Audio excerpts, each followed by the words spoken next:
প্রথমে আমি মাছগুলো লবণ দিয়ে ভালোভাবে ধুয়ে নেব।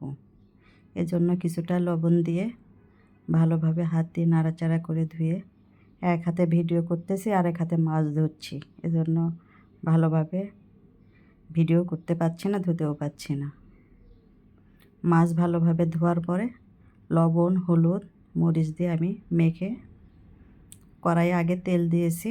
তেলের ভিতরে এখন আমি ভাজবো। একে একে সবগুলো মাছ দিয়ে তারপরে আমি অন্য কাজ করব। আমার মাছগুলো দেওয়া শেষ। এখন আমার সিঙ্কের ভিতরে অনেকগুলো থাল বাটি জমে আছে সকালের, সেগুলো আমি পরিষ্কার করব। চুলায় রান্না দিয়ে এই কাজগুলো খুব সহজেই করা যায়।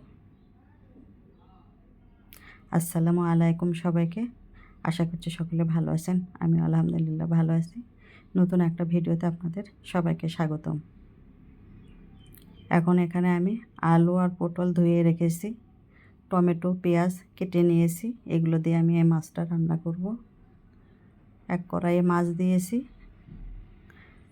আর এক পাতিলে আমি এখন তেল দিব। তেল দিয়ে রান্নাটা শুরু করব। প্রথমে অল্প কিছু তেল দিলাম। আমি তেল খুব কম খাই। তেলের ভিতরে একটু পেঁয়াজ ছেড়ে দিয়ে এখন একটু নাড়াচাড়া করব। তার ভিতরে আমি সব মশলাগুলো দিয়েছিলাম। এখন একটু আমি নাড়াচাড়া করব। টমেটো দিয়েছি। টমেটোগুলো একটু হয়ে আসলে এর ভিতরে আমি তরকারি ছেড়ে দেব। এখন আমি কেটে রাখা আলু, পটল এর ভিতরে আমি ছেড়ে দেব। ছেড়ে দিয়ে একটু নাড়াচাড়া করে ঢেকে দেব।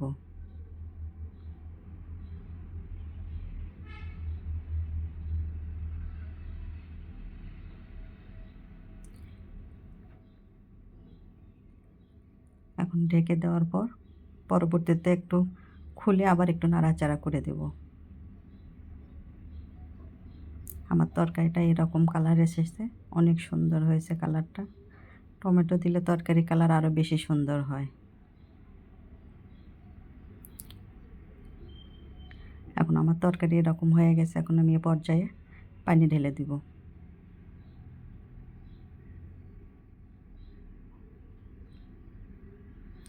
পানি ঢেলে দিয়ে এখন আমি আবার ঢেকে দিব কিছুক্ষণ।